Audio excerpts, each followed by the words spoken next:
make a video about those distances. All right, my friend, here we go. Now, first thing first, I used this map because this is the map you had in your video. Now, something on the map, there's a scale down at the bottom. It's up here. Let's look at it together. All of these little increments, all the dashes, each one of those is a degree. As you can see, 60, 120, the scale goes from 0 to 180 degrees. Now, we're going to look further into that. Look, 60 miles to 1 degree. Each tick is 60 miles. We shall continue. Now, these are the 4 points you want me to look at. So we're going from New Zealand to Chile, and Australia, Melbourne to Dubai. These are our 4 points. I transferred them to the scale. These are the distances on the map to the scale. We have 125 times 60 is 75,000 miles, and 180 is 10,800 miles. Boom. Your distances, your map, your scale. So now you want to know about why the flight times are different. Well, these things come in a lot of different styles, right? Big ones, little ones, ones that do international flights, ones that do domestic flights. They fly at different altitudes, they fly at different speeds, my friend. Simple questions. Ushuaia, Argentina sits just below the 54th south latitude, the southernmost city in the world, and it receives 17 hours of daylight with a maximum of 17 hours and 20 minutes daylight that happens on the winter solstice. Now, the heliosophists say that this would be impossible with a revolving spotlight local sun, which very obviously revolves around our motionless plane, but let's assume that fictitious forces are real and people are upside down in Australia. These extended hours of daylight in the southern latitudes during December is exactly what you expect with the local sun circling a motionless plane. Since the winter solstice is when the sun makes its southern outermost circle on the Tropic of Capricorn, this city in Argentina also says that they have the shortest day as well during the summer solstice every year, which also fits the same thing. It's still flat Earth. That is when the sun is at the Tropic of Cancer, its northernmost circle around the fixed center point.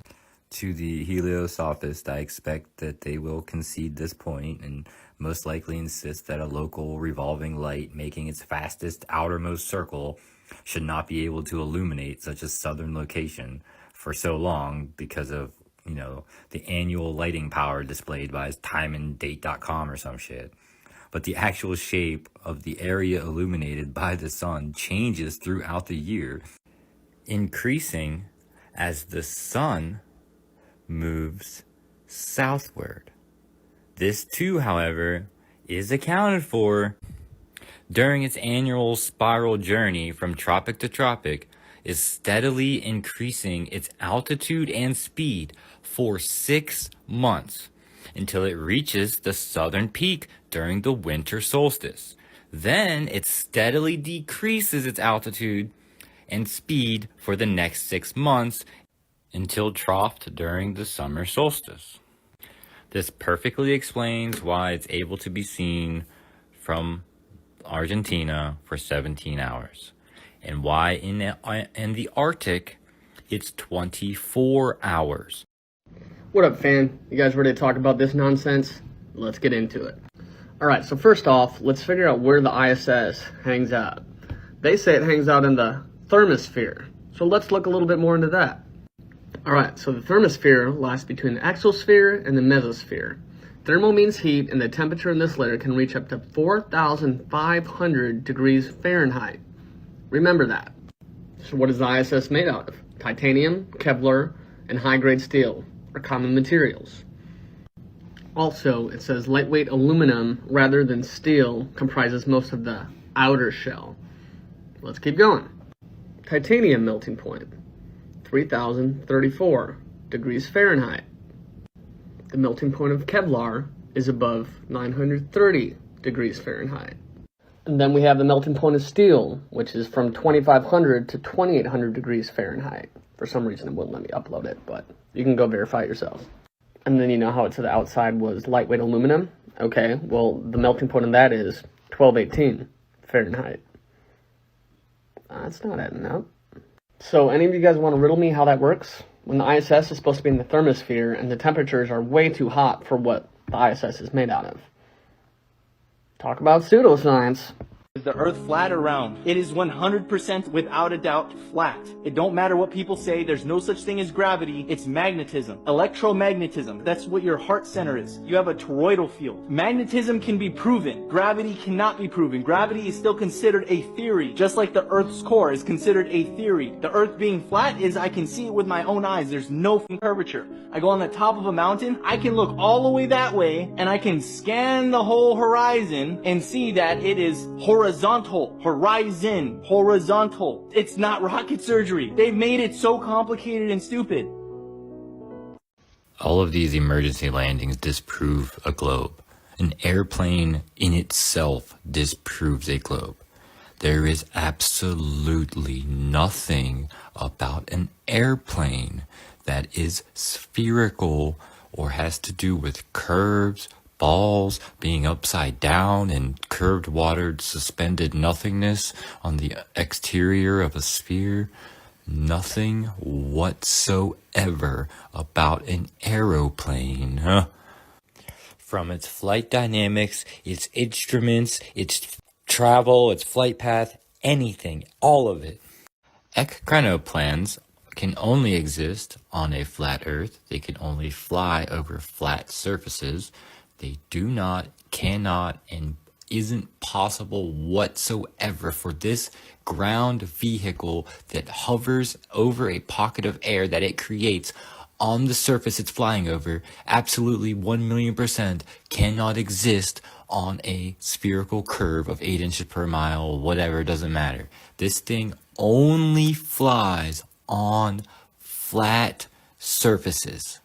It only flies on flat surfaces. That's it. If there is no bulges, no nothing, it will not work. It has such a limited space for it to turn and shit, because when it's down that low, it's flying in a different kind of air. Aeroplanes and ground effect vehicles only work on flat Earth. I could show you a flight path after flight path after flight path that make no sense, right? Goes all the way up here, all the way down, but it's a straight line here, right? This one, why didn't they just cut across from here to here instead of going all the way to Dubai and Cape Town, right? It's straight. This is the shorter route, right? You got all of these trips that happen to be straight lines on the flat Earth, right? This one, I think is one I just showed you. Oh, it's close to it. But it's a straight line on a flat Earth. Interesting, okay? But, you can argue, well, these are the flight paths. They have to go there, whatever. But there's a thing called emergency landings, okay? And that's when somebody dies suddenly, and it's been happening a lot, okay? Someone just dies suddenly on an airplane, and then the plane will divert to another location. So here's one. New York City to Hawaii, emergency landing in Seattle. Now, it doesn't look that far here, but this is over 1,000 miles off the flight path. Okay, why did they land there? And the answer is because Seattle is directly on their flight path. Emergency happened, baby, or heart attack, who knows? And they landed in 15 minutes. How did they get 1,000 miles in 15 minutes? Okay, here's another one. Whoops, here we go.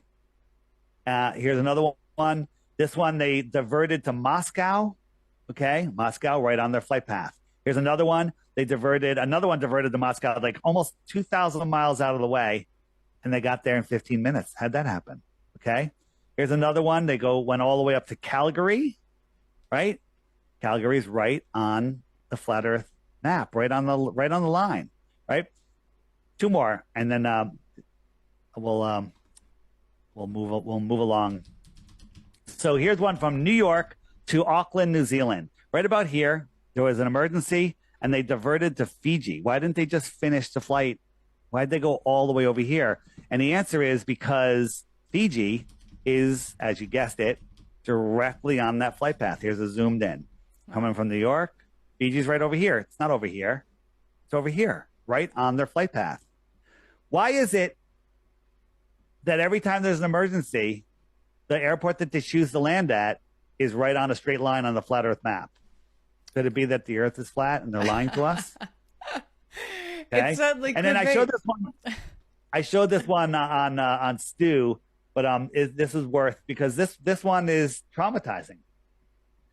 From Hong Kong, they were going to the UK. They ended up stopping in Germany. It's a 12-hour flight. 4 hours into the flight, a family traveling together, mother, little kids, father, husband. She dies suddenly in her bed, in her seat. I don't want to speculate on why, right? She died. This happened just this last year, or maybe it was even this year. It was recently.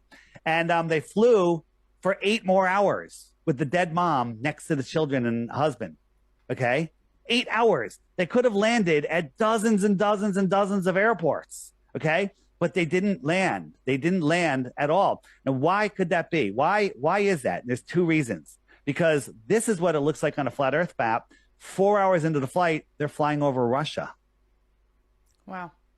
What would happen if they landed in Russia and Russia's like, please let us help? And they showed compassion and help and cooperation. That could spark peace, right? Yeah, Can't God have that in forbid. today's environment, right? Yeah. And then the other thing is somebody like me might go, hey, look, they're flying over Russia. It works on a flat Earth. It doesn't work on the other, okay? The cat's out of the bag. People are waking up. It's it's these automatons, NPCs I call them, that are out there defending their prison. They're in a prison for their mind and they're defending it. People are like, well, everybody would have to be in on it. Nope. You mentioned pilots before. I kept meaning to get to that. On the app, there's a whole section on pilots, pilot whistleblowers. We have tons of pilots that are coming out, but the pilots that want to keep their jobs, they can't say anything. The Qantas pilots, the ones that are the Australian airline, they all know the Earth is flat. They've told us, right? Wow. But they can't say anything. They talk about it amongst themselves in the lounge, but they can't talk about it publicly. But more and more and more are coming out. People on planes are going out, they're stopping to the pilots, and they're like filming it secretly, and they're asking them, and the pilot's like, "Yeah, it's flat. There's no curvature. We don't know." I've seen footage of that.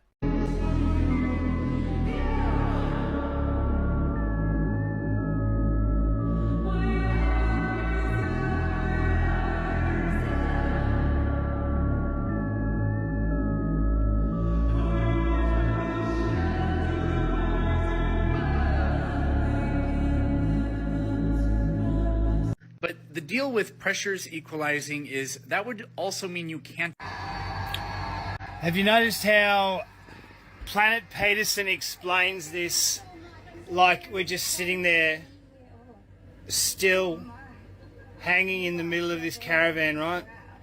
And we've got pressure on us and there's a vacuum in the rest of the room and we just equalize. Like we've got enough pressure to kind of equalize here. So what he fails to mention is that we're equalizing continually if use is your explanation. We're equalizing as we spin on the daily 24, on the yearly 365, and then on the ever-ending travel through space at 1,000,000 kilometers an hour. So what he's not explaining is, and he calls us idiots, is that how do it'd be gone. Like it doesn't work. You can't be traveling at that many different rotations and spiraling through space and sending this caravan all the way around Australia and argue for equalizing pressure. Like that's the cigarette smoke out the slightly open car window. It's always going to be equalizing. It will never ever be equal as long as we're flying through a negative pressure outside that window, which is what is happening. Tell me I'm wrong. Space is fake and there are no satellites orbiting in space. All communication on Earth is either land-based or undersea cable. Listen to what this lady says. Yemen's Houthis have threatened to cut the Red Sea underground fiber optic cable if the US and UK launch another attack on Yemeni airports. This is a huge threat, as this cable is the lifeblood of communication pathways connecting Europe, Africa, and the Middle East. The severance of these cables poses a serious threat to geopolitical stability, global financial markets, and cybersecurity. More than 99% of the world's international internet traffic and more than 80% of international telephone communication traffic passes through submarine fiber optic cables. 96, it's a big boy, so I got two big guests. Big names, big bodies. Huge. Yeah, I don't even know if I'd introduce you to. You got Rampage the Legend Jackson here. You got Bradley, meet me at 260 Martin. How much you weigh right now? Why people care if people believe in the earth the way the Bible describes it? Why do people get so mad about that? Does the Bible describe it as flat? Yeah. It does? With the dome, the firmament, and everything. Oh, that's news to me. That's new. You never read the Bible? No. That's the problem. That is a problem. That's why I go to hell. So why do people get mad at people if they just describe the earth the way the oldest history book describes it? Yeah. So this mean you think it's flat? Yep. You do? Yeah, I do. But what were you gonna say about? This is what changed me when I looked into emergency landings. Something simple as that. That's what changed me to go more to like, oh yeah. Then I went to the Bible and started reading with the Bible. You know, I used to be a Christian, so I was like, oh, I've read this stuff before, but we think of it different. I went there. Now I look at the Old Testament like a history book, and so I went and read it and like a history book. I was like, oh, okay, it broke everything down for me. But if you look into whenever you have time, just look into emergency landings. What do you mean by emergency landing? Like when say somebody's flying from Asia coming to LA, yeah, and like if it's an emergency or something, and then see like the way they land, and then you gonna think like, wow, that's not an emergency landing. They went all the way out the way, and then you got to break down why did they do that? Why they go all the way out the way, and they say it's an emergency landing. That's what changed my mind. Why would they go all the way?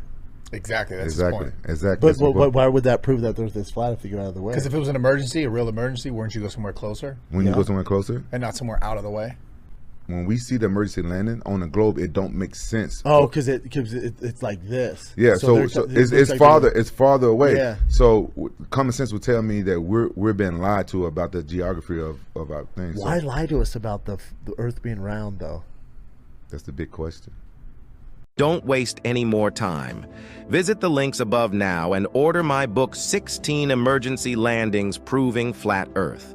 Visit my online store now and order the new enhanced Gleason's Flat Earth map. This map used to be in every school and library in the nation before NASA was created in 1958, when the maps were ordered removed. Have your Gleason's map hanging on the wall in your house where no government can take it down. Here you see it hanging on a wall in the house of the late Charles K. Johnson. Here is a quote from the book 1984 by George Orwell. Every record has been destroyed or falsified, every book rewritten, every picture has been repainted, every statue and street building has been renamed, every date has been altered, and the process is continuing day by day and minute by minute. History has stopped. Order your map now.